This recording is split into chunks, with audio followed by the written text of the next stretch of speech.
여러분 오늘 부활주일인데 여러분은 예수님이 부활하셨다는 사실을 믿으시나요?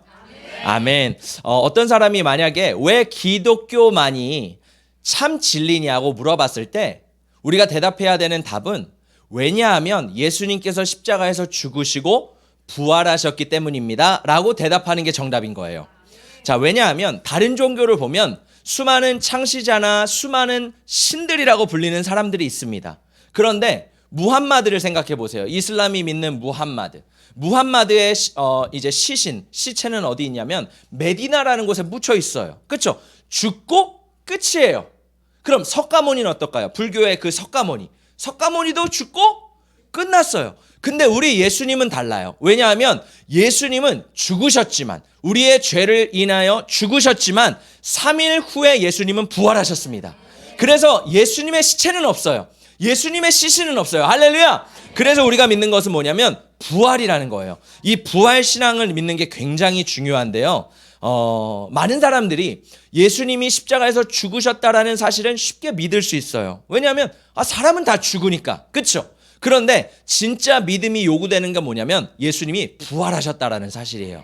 왜냐면 죽은 사람이 살아날 수는 없거든요. 물론 성경에 보면 나사로가 예수님께서 죽은 나사로를 살리십니다. 죽은 사람들을 예수님이 살리시고 병든 자를 고치세요. 근데 그거는 부활이 아니라 소생이에요. 왜? 그 사람들은 죽었다가 살아났지만 또 결국 죽게 될 사람들이기 때문이에요. 근데 예수님은 다르죠. 왜냐하면 예수님은 죽으셨고 소생하신 게 아니라 부활하셨기 때문인 줄 믿습니다. 할렐루야. 그래서 우리 신앙 가운데 바울이 이렇게 말하죠. 만약에 우리 가운데 부활이 없다면 우리의 신앙은 헛것이라. 여러분 우리가 믿는 건 뭐냐면 이 균형이 중요한데 예수 그리스도의 십자가와 예수 그리스도의 부활을 함께 믿는 그때 우리의 복음이 완성되는 줄 믿습니다. 다시 한번 여쭤볼게요. 여러분은 예수님이 죽으시고 부활하셨다라는 사실을 믿으십니까? 성경에 보면 이 사실을 믿지 못한 사람들이 등장을 해요. 그런데 더 충격적인 건 이 사람들이 예수님의 제자들이었습니다. 우리 함께 말씀을 읽어보도록 하겠습니다. 시작. 그날에 그들 중 둘이 예루살렘에서 25리 되는 엠마오라 하는 마을로 가면서 예수님의 제자 두 명이 예루살렘에서 11km 정도 떨어진 엠마오라는 마을로 지금 걸어가고 있어요. 근데 이 두 사람들이 누구냐면 예수님의 제자들이었다라는 거예요. 여러분 생각해 보세요. 며칠 전까지만 해도 우리가 지난주에 나왔죠. 왕의 입성. 그래서 예수님이 예루살렘으로 나귀 새끼를 타고 입성하시잖아요. 그때 수많은 사람들이 예수님을 환호했습니다.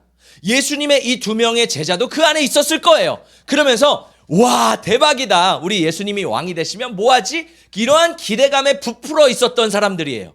예수님을 믿었던 사람들이라고요. 근데 문제는 뭐냐면 이 사람들 안에 예수님이 십자가에 못 박아 죽으시니까 그 기대감이 낙심으로 확 떨어지기 시작한 거예요. 제가 봤을 때 그래도 예수님의 제자들은 소망을 품고 있었던 것 같아요. 어떤 소망이요? 그래도 예수님이신데 예수님이 초자연적으로 십자가에서 마치 슈퍼맨처럼 우와 하가지고 나타나가지고 로마 군인들을 다 제압하지 않으실까? 예수님이 뭔가 기적과 역사를 일으키지 않으실까? 아마 이런 일말의 소망이 있었을 것 같아요. 그래서 예수님이 십자가에서 죽으셨을 때 3일까지 계속 예수님을 기다렸어요. 그래서 기다렸는데 지금 문제는 뭐냐면 3일을 기다렸는데 아무런 일이 일어나지 않는 거예요. 왜 예수님이 안 일어나시지? 왜 예수님이 초자연적인 능력을 행하지 않으시지? 우리가 믿었던 예수님 끝인가? 라는 그 소망이 점차 어떻게 되기 시작해요? 절망으로 바뀌어가기 시작합니다. 여러분 우리의 심리도 마찬가지죠. 우리가 뭔가를 굉장히 기대하잖아요. 우와 기대하다가 그게 안 돼버리면 그 실망감은 오히려 더 큽니다. 오늘 이 엠마오로 내려가는 두 명의 제자의 마음이 그랬다는 거예요. 지금 예수님에 대한 실망감과 낙심으로 인해서 마치 이렇게 당당하게 걸어간 게 아니라 어깨를 쫙 늘어뜨린 채 예수님이 죽으셨구나. 예수님이 끝나셨구나. 이런 상태로 지금 엠마오로 걸어가고 있는 상태라는 거예요. 자, 그런데 여러분 이 엠마오로 내려가는 길을 우리가 조금 해석하면 어떠한 길이라고 말을 하면 불신앙의 길이라는 거예요. 따라해볼까요? 불신앙의 길. 왜냐하면 이 두 제자는 예수님을 믿는 것 같았지만 안 믿었어요. 우리들도 마찬가지입니다. 우리 중에서 예수님을 믿는 것 같지만 결정적인 순간에 안 믿는 그 믿음이 드러날 때가 있다라는 거예요. 자, 오늘 예수님이 십자가를 지시기 전에 제자들에게 끊임없이 말씀하셨던 내용들이 있어요. 우리 함께 말씀을 읽어보겠습니다. 시작. 그러나 내가 살아난 후에 너희보다 먼저 갈릴리로 가리라. 예수님이 최후의 만찬을 하시면서도 뭐라고 말씀하시냐면 내가 죽을 거야. 그리고 내가 살아날 건데 살아난 후에 너희보다 먼저 어디로 간대요? 갈릴리로 갈 거야. 무슨 말이냐면 우리 갈릴리에서 만나자. 얘들아, 내가 살아서 다시 일어날 거야. 우리 갈릴리에서 보자. 예수님이 지금 이런 얘기를 하신 거예요. 자, 그러면 우리가 지도를 보면 지금 예루살렘 보이시죠? 예루살렘에서 제자들이 어디로 가야 돼요? 저 북쪽인 갈릴리로 올라가야 돼요. 근데 오늘 이 두 명은 예수님을 믿지 못했기 때문에 어디로 가는 거예요? 서쪽인 엠마오로 지금 가고 있습니다. 그러니까 엠마오는 어디냐면 이 두 제자의 고향이었던 거예요. 다 포기해버리고 자신의 집으로 돌아가고 있는 모습들을 볼 수 있어요. 자, 또 한 가지가 있어요. 예수님이 이날 아침 부활하셨거든요. 성경에 보면 그날 이 두 제자가 엠마오로 내려갔더라. 그날이 뭐냐면 부활하신 당일날이었다라는 거예요. 근데 이 부활한 당일날 어떤 일이 일어나냐면 새벽에 예수님을 따르던 여인들이 예수님의 무덤에 막 달려갑니다. 왜냐면 예수님 어떻게 되셨는지 궁금하기 때문에. 근데 놀라운 건 뭐냐면 무덤 문이 열려 있는 거예요. 그러면서 그때 천사가 나타나서 이런 얘기를 합니다. 그가 죽은 자 가운데서 살아나셨고 너희보다 먼저 갈릴리로 가시나니 거기서 너희가 배우리라 하라. 보라, 내가 너희에게 일렀느니라 하거늘. 지금 뭐라 그래요, 천사가? 예수님이 먼저 갈릴리로 가실 거래요.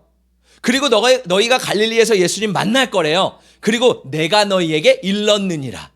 내가 이전에도 말했지, 내한 갈릴리에서 너희들을 만날 거야. 지금 천사들을 통해서 두 여인에게 말을 하고 있는 거예요. 그래서 이 두 여인이 성경을 보면 다른 박질을 했대요.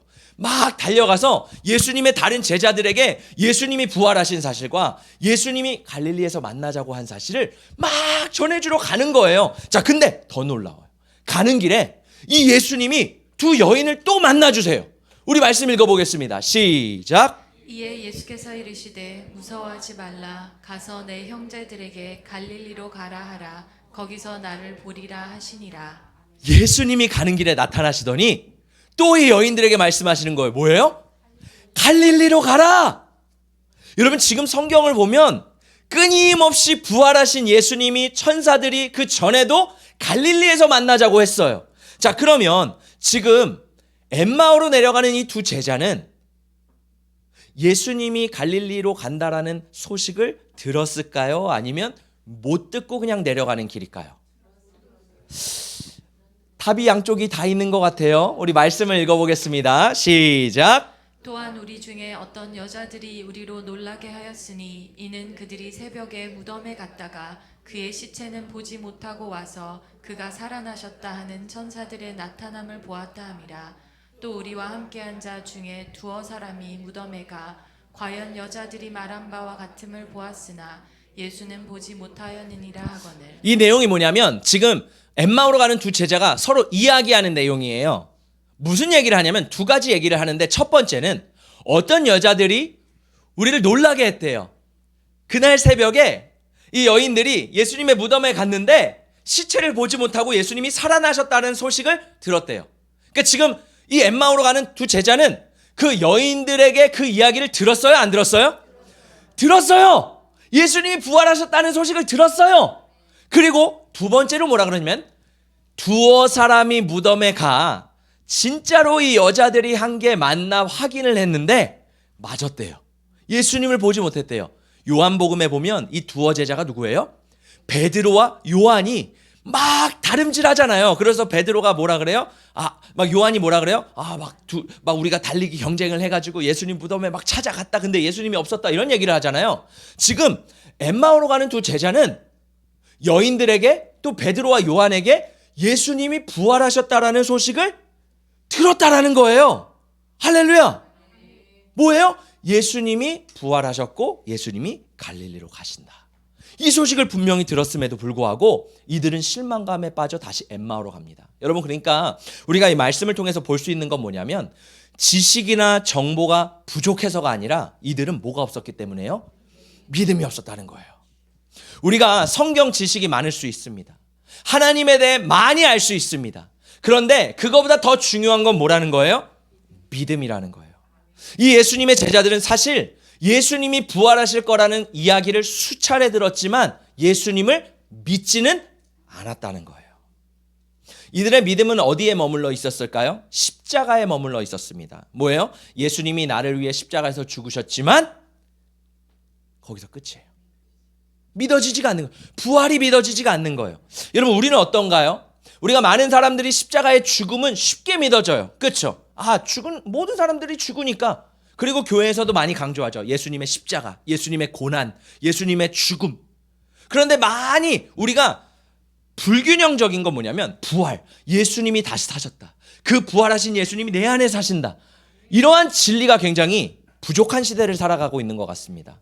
여러분, 신앙이란 균형이 굉장히 중요한데 우리는 이 십자가의 죽음과 부활이 균형하게 우리 가운데 진리로 다가와야 되는 줄 믿습니다. 그래서 이 카톨릭을 보면 여러분 생각해 보세요. 카톨릭에서 그 십자가를 한번 생각해 보시겠어요? 그 십자가에 뭐가 있죠? 예수님이 달려 있어요. 좀 신기하지 않으세요? 카톨릭은 십자가에 예수님이 달려 있고 개신교에는 십자가에 예수님이 없잖아요. 그 차이가 뭘까요? 여러분, 카톨릭에서 강조하는 것은 예수님의 인성입니다. 인간 되신 예수님. 그래서 예수님의 죽음과 고난과 십자가를 굉장히 강조해요. 그래서 그 십자가 앞에서도 예수님이 달려 있는 거예요. 자, 그런데 놀라운 건 뭐냐면 마틴 루터와 종교 개혁자들이 이 카톨릭이라는 그 큰 종교에서 이제 종교 개혁을 하면서 개신교가 나오잖아요. 거기서 어떤 일들이 있었냐면 종교 개혁자들이 이런 얘기를 해요. 예수님은 더 이상 십자가에서 죽지 않으셨다. 예수님은 부활하셨다. 그래서 우리 가운데 부활 신앙이 있어야 된다. 그러면서 그때부터 이 개신교 안에는 십자가에 예수님이 없게 된 거예요. 그러니까 뭐냐면 우리가 믿는 건 뭐냐면 부활 신앙이라는 거예요. 할렐루야. 자, 그러면 반대로 동방정교회라고 들어보셨어요? 정교회라고 우리나라에는 많이 없는데 우리가 이제 소련이나 러시아나 이제 중앙아시아나 이런 쪽 나라를 가면, 그러니까 옛날에 기독교가 이제 로마에서 공식화됐잖아요. 그러면서 서방 기독교, 동방 기독교로 이렇게 나눠지게 됐어요. 그러면서 로마를 통해 간 교회는 서방으로 이렇게 쭉쭉 가게 되고 예루살렘에서 이제 동쪽으로 간 경우는 동방 정교회로 가게 되거든요. 근데 이 동방 정교회를 보면 예수님의 신성을 더 강조합니다. 그래서 거기에 가면 벽화들이 굉장히 많은데 특히 벽화들을 보면 예수님의 모습이 어떻게 나와 있냐면 영어로 헤일로라 그러거든요. 여기에 헤일로가 있어요. 뭐였죠? 한국어로? 후광이 이렇게 삥 동그랗게 비춰져 있어요. 왜냐하면 이 동방정교회는 뭘 주장하냐면 예수님의 신성을 더 강조합니다. 그러니까 거기서는 예수님의 부활, 예수님의 신성을 더 강조하는 거예요. 근데 여러분, 우리 개신교는 그럼 뭘 강조해야 될까요? 우린 둘 다 해요. 할렐루야. 예수님의 인성과 신성, 예수님의 죽음과 부활, 이 두 개를 우리는 같이 가는 종교, 그것이 바로 개신교인 줄 믿습니다. 그래서 예수님이 승천하신 후에 성령을 받은 제자들이 뭐라 그랬어요? 너희가 십자가에 못 박은 예수 그리스도를 하나님이 다시 살리셨다. 이들의 메시지에 뭐가 있어요? 예수의 죽음과 부활이 있는 거예요. 그래서 우리의 신앙 가운데 이 부활 신앙의 고백이 있어야 되는 줄 믿습니다. 자, 오늘 말씀을 통해 엠마오로 가는 두 제자의 신앙 상태를 함께 살펴보려고 하는데 세 가지 모습을 한번 보려고 합니다. 첫 번째 모습입니다. 우리 함께 읽어볼게요. 시작. 이 모든 된 일을 서로 이야기하더라. 자, 이 둘이 이제 걸어가고 있는데 서로 이야기를 하고 있는 거예요. 우리가 오늘 이 두 제자의 입술을 조금 집중해 보면 좋겠어요. 여러분, 지금 이들이 무슨 얘기를 하고 있어요? 예수님에 대한 이야기를 하고 있어요. 며칠 전에 예수님이 순환을 당하시고 며칠 전에 예수님이 십자가에서 죽으신 일들을 막 둘이 이야기를 하면서 내려가고 있는 거예요. 우리 예수님이 십자가에서 죽으셨어? 막 이렇게 내려가고 있어요. 입술은 지금 예수님에 대한 얘기를 하고 있어요. 근데 이들의 발걸음은 어디를 향하고 있나요? 엠마오로 향하고 있어요. 다시 한번 말씀드릴게요. 이들의 발걸음은 불신의 길로 걸어가고 있습니다. 때로 이것이 우리들의 모습인 것 같아요. 우리가 입술로는 예수님에 대한 이야기를 많이 합니다. 하나님에 대한 이야기도 많이 하고 믿습니다. 믿습니다. 이런 고백들을 많이 해요. 근데 우리가 걸어가는 삶의 방향은 어떤가요? 정말 그 입술의 고백대로 믿음대로 우리가 걸어가시나요? 아니면 이 제자들처럼 불신앙으로 걸어가시나요? 오늘 말씀을 통해 볼 수 있는 거는 우리의 입술과 우리의 삶의 방향이 같아야 되는구나. 할렐루야. 여러분, 그래서 신앙을 뭐라 그래요? 신앙 생활이라고 합니다. 신앙은 그냥 교회에 나와서 일주일에 한번 말씀 듣고 예수님에 대한 이야기 나누다가 세상에 나가서 내가 원하는 대로 사는 게 신앙생활이 아닌 거예요. 신앙생활은 뭐냐면 내가 예수님에 대한 이야기를 하고 예수님에 대한 이야기를 들을 뿐만 아니라 이제 생활을 하는 거예요. 그 말대로 내가 살아가는 거예요. 할렐루야.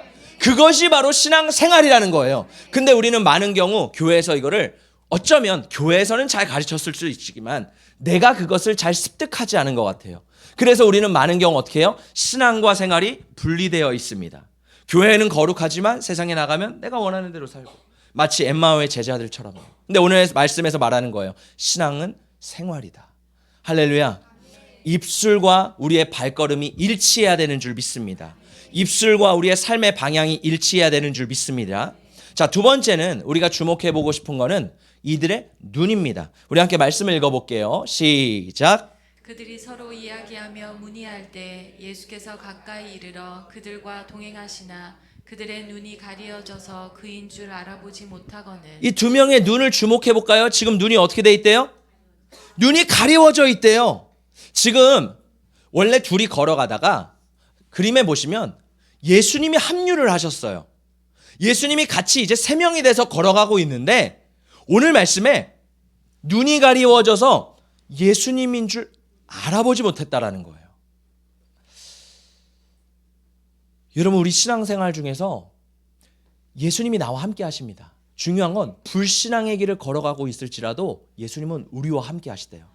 중요한 건 뭐냐면 우리의 눈이 아직 안 열려서 예수님이 함께 하신다라는 사실이 보이지가 않는 거예요. 신앙생활은 뭐냐면 이 눈이 열려서 예수님이 나와 함께 하신다라는 걸 보는 것인 줄 믿습니다. 생각해 보세요. 예수님이 이 땅에 오셔서 많은 병자들을 고치셨어요. 맹인들, 귀머거리들, 절름발이들, 수많은 병자들을 예수님이 고치셨습니다. 할렐루야. 동시에 이 메시지는 뭐냐면 예수님은 영적인 맹인을 고치셨다는 거예요. 영적인 귀머거리를 고치셨다는 거예요. 영적인 중풍병자를 고치셨다라는 겁니다. 여러분, 우리가 영어를 배울 때 그런 얘기 들어보지 않으셨어요? 귀가 트인다. 그쵸? 진짜 신기해요. 제가 한국에서 단어를 열심히 공부했어요. 문법을 열심히 공부했어요. 여러분도 다 그러셨죠? 단어 외우고 문법하고 그러다가 미국에 딱 갔습니다. 미국의 식당에 가가지고 음식을 주문하는데 그 종업원이 이런 얘기를 하는 거예요. Here to go. 갑자기 제가 Here to go. 말이 안 나오는 거예요. 그러면서 지금 무슨 말 하는 거지? 내가 영어를 많이 배웠고 들었고 식당에서 음식 주문하는 게 어려워요? 그냥 이렇게 하면 되잖아요. 근데 갑자기 질문을 하니까 당황스럽게 시작하는 거예요. 그러면서 여기서 뭐라고 대답해야 되지? 뭐냐면 here or to go. 그러니까 우리는 음식을 싸가서 우리가 음식을 이렇게 테이크아웃 한다 그러죠. 맥도날드에서 음식을 시키면 여기서 먹을 건가요? 가져가실 건가요? 라고 할 때 선택을 하잖아요. 그러니까 우리는 테이크아웃이라는 걸 많이 배웠어요. 그래서 here, 여기서 먹을래? 아니면 테이크아웃 해갈래? 이렇게 들었지만 미국에서 뭐라 그래요? here to go 이렇게 말해요. here 아니면 or to go. to go에서 먹을래? 이렇게 말하는 거거든요. 그러니까 지금 귀가 안 트이니까 영어를 들어도 지금 무슨 말 하는 거야? 알아듣지를 못하는 거예요. 근데 여러분 진짜 신기한 게 보세요. 미국에서 한 달, 두 달, 세 달 살다 보니까 막 영어를 들을 때는 신기하게 사람들이 샬라샬라 할 때는 그냥 말들이 하는 것 같은데 이렇게 지나가는 것 같아요. 근데 어느 순간 귀가 딱 트이고 나니까 이 사람들의 말이 들리기 시작하는 거예요. 지금 이 얘기를 하고 있구나. 그러면서 내가 옛날에 공부했던 영어 단어들이 귀가 안 트였을 때는 죽은 단어였어요. 무슨 의미냐면 아무리 그 단어를 알고 있지만 쓸 수가 없는 거예요. 그 단어가 들려지지 않아요. 문법도 마찬가지로 내가 많이 공부했지만 죽은 문법이에요. 아무리 해도 이 문법이 죽어 있어. 근데 여러분 뭔지 아세요? 귀가 트이니까 이 죽어 있는 단어가요 살아나기 시작하는 거예요. 무슨 의미인지 아시겠어요? 내 단어가 돼서 내가 말하기 시작하고 그 단어가 들리기 시작하는 거예요. 문법이요. 옛날엔 죽어서 이거 어떻게 해야 되지? 그냥 머리로만 암기했는데 이제는 적용하기 시작하면서 문법이 살아나는 거예요. 할렐루야. 이게 뭐냐면 귀가 트인다 그러죠. 영적인 것도 마찬가지예요. 우리가 영적인 맹인입니다. 보기는 보아도 보지 못하고 듣기는 들어도 듣지 못하는 우리가 맹인과 영적인 귀머거리라는 거예요. 근데 오늘 이 엠마오로 가는 제자들도 마찬가지였어요. 예수님의 제자였잖아요. 설교를 들었죠. 기적을 봤죠. 놀라운 일들을 다 봤습니다. 근데 아직은 그 신앙이 죽은 신앙이었다고요. 왜? 육적인 사람이었기 때문에. 영적으로 트이지 않기 때문에. 영적으로 열리지 않았기 때문에 알기는 알았지만 죽어있는 상태라는 거예요. 그래서 성경은 이 상태를 이렇게 말합니다. 우리 함께 읽어보겠습니다. 시작. 육에 속한 사람은 하나님의 성령의 일들을 받지 아니하나니 이는 그것들이 그에게는 어리석게 보임이요 또 그는 그것들을 알 수도 없나니 그러한 일은 영적으로 분별되기 때문이라. 육은 영을 이해할 수가 없습니다. 우리가 설교를 듣는데 육은 영의 말씀을 알아들을 수가 없어요. 성경 말씀을 읽잖아요. 육의 사람은 이 말씀이 지루해요. 졸려워요. 무슨 말을 하는지 도무지 모르겠어. 한글이긴 한글인데 무슨 말을 하는지 이해가 안 가. 왜요? 아직 영이 트이지 않았기 때문에. 여러분, 저는 그런 생각을 합니다. 내가 설교를 준비하면 과연 우리 성도님들이 어느 정도 이해하실까? 그러니까 무시하는 게 아니라 어느 정도 이 말씀이 들어갈까? 이런 고민들을 해요. 그래서 말씀을 준비할 때 쉽게 하려고 많이 하거든요. 왜냐하면 영적인 말씀들이 어려워지면 이해가 전혀 안 되는 거예요. 뜬구름 잡는 말이 돼버리는 거예요. 그래서 최대한 어떻게 우리의 삶 가운데 적용해서 쉽게 전할 수 있을까? 왜냐하면 육은 영을 이해할 수 없기 때문이에요. 그렇죠? 자, 그런데 이 육은 영적인 게 어리석어 보여요. 그래서 여기서도 예배하는 거 어리석어. 왜 이렇게 예배하는지 모르겠어. 예배가 뭐가 재밌다고 막 이렇게 생각하는 거예요. 왜? 육은 영을 알지 못하기 때문에. 자, 그런데 놀라운 일이 있어요. 이 육의 상태에서 트일 때, 영이 열려질 때 어떻게 열려지냐면 오늘 말씀해 보니까 그들의 눈이 밝아져 그인 줄 알아보더니. 뭐냐면 이 제자들이 예수님을 못 알아봤어요. 예수님이 지금 옆에 계신데 못 알아봤다고요. 근데 그 눈을 열어주신 분이 누구라는 거예요? 예수님이 그 눈을 열어주신 거예요. 할렐루야. 여러분, 바울도 마찬가지잖아요. 바울이 예수님을 딱 처음 만났을 때 눈이 가려워졌죠. 근데 아나니아가 안수하고 기도할 때 눈에 비닐 같은 게 벗겨지니라. 영적인 게 열리기 시작한 거예요. 여러분, 우리 기독교에서는 정말 우리는요, 논리와 이성을 뛰어넘는 초자연적입니다. 할렐루야. 많은 사람들이 신앙을, 믿음을 논리와 이성으로 이해하려고만 해요. 목사님들도 그래요. 제가 어떤 목사님의 간증을 들었는데 이 목사님이 미국에서 개척을 하셨는데 처음에는 말씀을 전할 때 논리와 이성으로 말씀을 전하는 거예요. 근데 갑자기 하나님께서 그 가정 가운데 영적인 일들을 일으키기 시작하는 거예요. 시어머니가 귀신에 들리고 귀신 들린 성도가 오고 막 이해할 수 없는. 왜냐하면 성경에는 나와 있는데 실제로 경험해보지 못했거든요. 근데 이 목사님이 기도하고 금식하고 말씀을 보면서 이 영적인 것들을 체험해가면서 귀신들이 떠나가는 역사가 일어나면서 이 목사님 사역이 논리와 이성에 갇혀 있었다가 영적인 사역으로 변화됐다라는 거예요. 여러분, 신앙은 영적인 것입니다. 할렐루야. 그 눈을 열어주는 게 누구라는 거예요? 예수님이라는 거예요. 성령님이라는 거예요. 그래서 우리가 성령을 받아야 되는 이유는 뭐냐면 성령을 받을 때 내 영의 눈이 열어지는 거예요.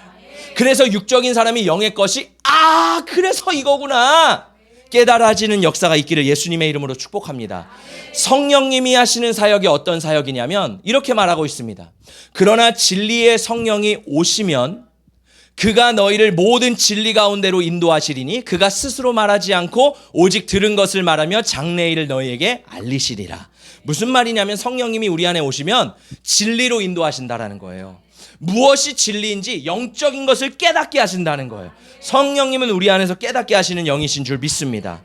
여러분, 우리는 육적인 사람은요, 영적인 일을 알 수 없습니다. 그래서 중요한 건 우리의 영의 눈이 열려야 되는 줄 믿습니다. 할렐루야. 그럼 어떻게 되는지 아세요? 옛날에 내가 성경을 읽었어요. 영적이지 않을 때, 육적일 때. 그게 버릴 거냐? 아니라는 거예요.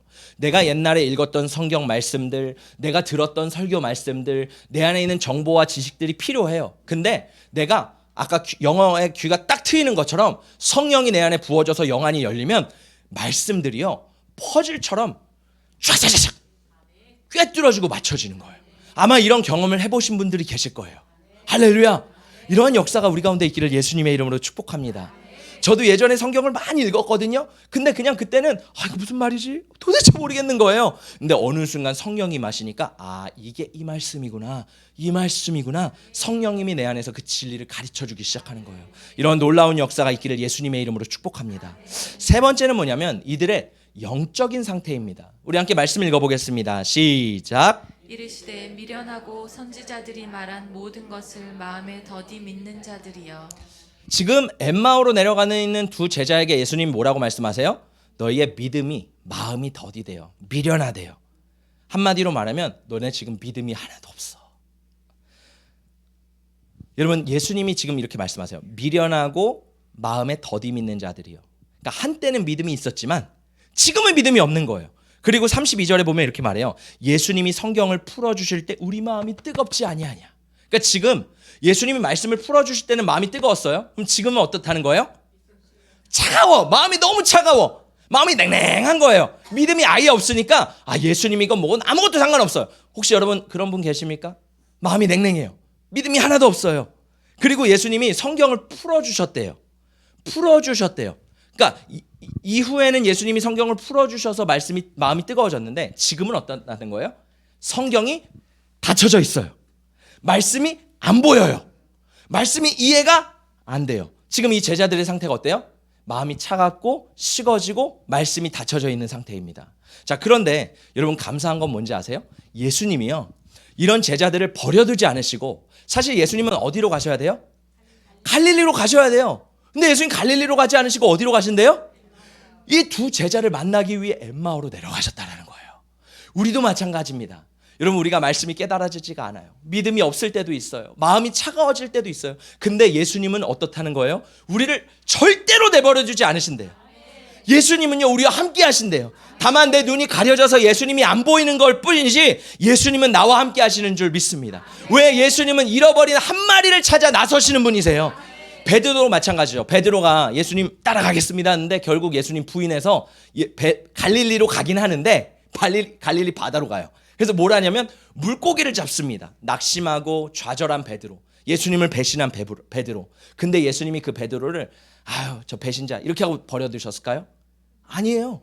부활하시고 예수님이요 새벽 아침같이 모닥불을 펴셔서 숯불을 구우셔서 베드로가 잡아온 떡과 물고기를 구워서 베드로에게 주십니다.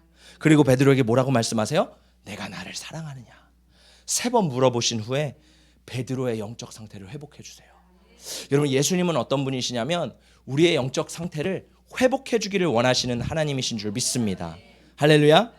누가 하나님의 사랑을 받은 사람들일까요? 물론 갈릴리로 간 진짜 예수님을 믿었던 제자들도 하나님 사랑하고 귀하게 여기는 사람들이죠. 그런데 이 엠마오로 내려가는 두 제자도 예수님이 너무너무 사랑한 사람들이었다는 거예요.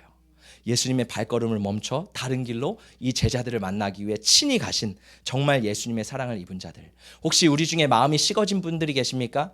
열정이 식어진 분들이 계십니까? 믿음이 없는 분이 계십니까? 예수님은 여러분을 찾아가기를 원하시는 줄 믿습니다. 제가 이 말씀을 읽는데 좀 이해되지 않는 포인트가 하나 있었어요. 여러분 생각해 보세요. 두 제자가 엠마오로 내려가고 있는데 예수님이 동행하셨거든요. 그렇죠? 예수님 함께 하셨어요. 근데 성경에 보니까 예수님인 줄 알아보지를 못했대요. 이게 말이 돼요? 아니 우리가 지금 3명이 같이 있으면 집사님이랑 저랑 이렇게 3명 같이 있는 거잖아요. 근데 제자들은 예수님인 줄 알아보지를 못했대요. 왜 제자들은 예수님을 알아보지 못했을까요? 성경 읽다가 궁금하지 않으셨어요? 별로 안 궁금하신 것 같아요. 이거 왜? 저는 궁금하거든요. 왜 그랬을까? 근데 이 이야기가 마가복음에 짧게 등장합니다. 2절 등장하는데 한 절 함께 읽어볼게요. 시작. 그 후에 그들 중 2사람이 걸어서 시골로 갈 때 예수께서 다른 모양으로 그들에게 나타나시니. 예수님이 나타나셨는데 다른 모양으로 나타나셨대요. In another form. 다른 모습으로 나타나셨대요. 그러니까 제자들이 예수님을 알아보지 못한 거예요. 여러분 생각해보면 우리가 살아갈 때 예수님이 다른 모습으로 나타나실 때가 있는 것 같아요. 저도 제 모습을 이렇게 돌아보다 보면 목회를 하다 보면 힘들 때가 있잖아요. 늘 행복하지는 않고 때로는 힘들고 어려울 때가 있잖아요. 낙심할 때가 있잖아요. 나 잘하고 있는 거 맞을까? 나 진짜 잘 가고 있는 거 맞을까? 때로는 마음이 또 공허할 때도 있잖아요. 그렇게 힘들 때마다 진짜 신기한 게 뭐냐면 박윤호 목사님이라고 제 멘토 목사님이 계신데, 목사님이 저한테 전화를 거의 안 하세요. 필요할 때 빼고 필요할 때만 전화를 해요. 근데 진짜 신기한 게, 제가 진짜 마음이 힘들었거든요. 진짜 너무 힘들다, 나 어떻게 해야 되지, 막 이런 상황이 있는데 갑자기 목사님 전화가 딱 온 거예요. 그러면서 목사님이, 경민아 목회 잘하고 있지? 너 진짜 잘하고 있어. 내가 너 설교 들었는데 너 진짜 잘하고 있어. 너 너무 열심히 하고 있어. 너희 교회 이제 부흥할 거야. 하나님이 일하실 거야. 걱정하지 마. 넌 진짜 나보다 크게 쓰임 받을 거야. 막 이런 격려와 위로의 얘기를 막 해주시는 거예요. 근데 제가 그 전에는 마음이 이렇게 눌려 있었는데 갑자기 목사님이랑 통화를 한 후에 믿음이 세워지기 시작하는 거예요. 지금 보니까 예수님이 다른 모양으로 나에게 말씀하셨구나. 제가 우리 교회 개척을 하고 너무 힘들어서 기도원으로 올라가서 하나님 앞에 기도하는데 핸드폰을 꺼놨거든요. 왜냐면 세상과 단절해서 진짜 하나님만 집중하고 싶어서. 근데 핸드폰을 이제 기도원을 내려오면서 딱 켰는데 2명의 전화가 온 거예요. 평상시에 연락을 하지 않는 목사님들 2명이 진짜 그냥 한번 봤을까? 연락이 온 거예요. 그러면서 한 분은, 목사님 제가 이 교회 주변에 왔는데 목사님 보고 싶어서 한번 들렀다가 안 계셔서 지나갑니다. 또 어떤 목사님은, 목사님 잘 지내고 계시죠? 우리 함께 식사해요. 이러는 거예요. 근데 물론 예배를 통해 하나님이 내 마음을 위로해 줬지만 인간적인 위로도 사람은 때로 필요하잖아요. 근데 진짜 놀랍게도 그 목사님, 몇 번 안 만난 목사님이거든요. 그 목사님이 계속 저를 초대하는 거예요. 목사님 우리 교회 좀 오세요. 목사님 같이 식사해요. 목사님 같이 교제해요. 근데 이 목사님이랑 계속 얘기를 하다 보니까 어느 순간 제 마음이 회복되기 시작하는 거예요. 그러면서 예수님이 다른 모양으로 나에게 말씀하셨구나. 우리의 삶도 마찬가지 아닌가요? 우리가 살아가다 보면 물론 하나님은 사람을 통해 일하십니다. 그 사람이 예수님이라는 건 아니에요. 그러나 예수님이 다른 모양을 통해서 우리를 위로하시고 우리를 회복하시고 우리를 격려하시는 줄 믿습니다. 마지막으로 이 엠마오로 내려가는 두 제자가 언제 예수님을 알아보기 시작했을까요? 우리 말씀을 함께 읽어보겠습니다. 시작. 그들이 강권하여 이르되 우리와 함께 유하사이다. 때가 저물어 가고 날이 이미 기울었나이다 하니 이에 그들과 함께 유하러 들어가시니라. 그들과 함께 음식 잡수실 때 떡을 가지사 축사하시고 떼어 그들에게 주시니 그들의 눈이 밝아져 그인 줄 알아보더니 예수는 그들에게 보이지 아니하시는지라. 날이 저물어 갈 때, 날이 저물어 간다라는 건 성경에서 무슨 의미냐면 심령이 점점 낙심되고 어두워져 갈 때 예수님과 함께 식사를 합니다. 이제 어두워져서 처소를 구해서 여기 들어가서 우리 함께 식사하자, 잠을 자고 그 다음 걸어가자 이렇게 하는데, 예수님과 함께 떡을 가지고 축사를 합니다. 이스라엘 사람들은 항상 식사를 할 때 어떻게 하냐면 이 제사장과 같은 리더들이 그 떡을 가지고 빵을 가지고 하늘을 우러러 축사를 하죠. 예수님도 성경에 보면 하늘을 우러러 하나님 앞에 감사 기도를 드리신 다음에 떡을 떼셨잖아요. 그러니까 예수님이 지금 이 떡을 들어서 떼신 거예요. 그리고 제자들에게 떡을 나눠줍니다. 근데 놀라운 거는 그때 제자들이 예수님인 줄 알게 됐대요. 어떻게 알게 됐을까요? 저는 이렇게 생각합니다. 예수님이 떡을 떼실 때 예수님이 손목이 보인 거예요. 예수님이 떡을 주실 때 예수님의 손목에 못자국 난 예수님의 손목을 본 겁니다. 예수님이구나. 여러분, 부활하신 예수님은, 사실 부활하면 우리의 모습이 달라진다고 하잖아요. 근데 감사한 건 뭐냐면 예수님은 부활하실 때 그 부활의 몸에 이 십자가의 못자국을 남겨두셨어요. 영광의 상처, 구원의 상처, 치유의 상처. 그래서 제자들이 이걸 딱 보고 예수님이구나, 할렐루야. 이걸 어떻게 볼 수 있냐면 나중에 이 제자들이 예루살렘으로 돌아가요. 그래서 다른 제자들에게 말해요. 두 사람도 길에서 된 일, 길에서 어떤 일이 있었어요? 예수님 만났잖아요. 예수님 만났는데 그때는 몰랐어요. 근데 그 다음 예수께서 떡을 떼심으로 자기들에게 알려지신 것, 자기들에게 리빌 됐대요. 알려졌대요. 예수님이라는 게. 떡을 뗄 때 내가 그 못자국 난 손을 봤어. 할렐루야. 여러분, 우리가 신앙생활을 하면서 뭘 봐야 되냐면 예수님의 못자국 난 손을 봐야 되는 줄 믿습니다. 할렐루야. 근데 제가 말씀을 묵상하면서 어제 이런 생각을 했어요. 그래, 저는 체험을 되게 강조를 하잖아요. 그래서 여러분에게 십자가 만나야 됩니다. 예수님 만나야 됩니다. 오늘도 못 자국 난 손 만나야 됩니다. 막 이런 선포들을 많이 하잖아요. 근데 예수님이 도마에게 이런 얘기를 하셨어요. 도마에게 못 자국 난 손을 나중에 이 이후에 보여주시면서 여기에 손가락 넣어봐. 여기 옆구리에 손가락 넣어봐. 그러면서 예수님 뭐라 그래요? 너는 나를 본 거로 믿느냐? 보지 못하고 믿는 자들은 복되도다. 제가 체험을 강조하는데 이런 생각을 했습니다. 내가 얼마나 믿음이 없었으면 하나님이 나에게 그 십자가를 보여주셨을까? 혹시 말씀을 들으면서 여러분 중에서 나는 못 봤는데, 나는 경험하지 못했는데 그런 괴리감 때문에 마음 아파하시는 분들도 계실 거라고 생각합니다. 근데 오늘 주님께서 주시는 마음이 뭐예요? 보지 않고 믿는 믿음이 더 큰 믿음이래요. 할렐루야, 할렐루야. 그래서 나는 믿음이 참 부족하구나. 어떻게 보면 우리 성도님들이 믿음이 더 크신 것 같아요. 근데 감사한 것은 저처럼 혹시 믿음이 부족하신 분들은 오늘 제자들처럼 기도했으면 좋겠어요. 예수님 도마처럼, 그리고 이 두 제자처럼 예수님의 못 자국 난 손 보게 해주세요. 예수님 만나게 해주세요. 할렐루야. 여러분, 말씀을 정리합니다. 예수님께서 두 제자에게 성경을 풀어주실 때 그들의 마음이 뜨거워졌대요.